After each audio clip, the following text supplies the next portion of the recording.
वालगन से सौ डाल में यहाँ से दिखा रहा हूँ आपको। लोग तो वीडियो में दिखाते हैं कि ये भी तलवार है, ये तलवार मैंने दिखाई है, ये दिखाई है, लेकिन मैं आपको पूरी बनती भी, तैयार होती भी कैसे बनती है तलवार, कैसे टकाई गोलियाँ बनती है, क्या क्या इसमें प्रोसेस लगा है, क्या इसमें लोहा कौन सा लगा है, 1051 लगा है, बिल्कुल ग्रेडिंग होता है, पीतल ब्रास का इसमें हैंडल है। तो सारा मैं इसकी पैकिंग दिखाता हूँ।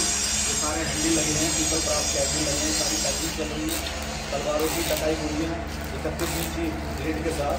ये बहुत ही हैंडी का यूनिक और ये सारे पैकिंग हो रहे हैं। मैं दिखाता भी इसको ट्रेनिंग में आपको, ये बनते हैं सारे।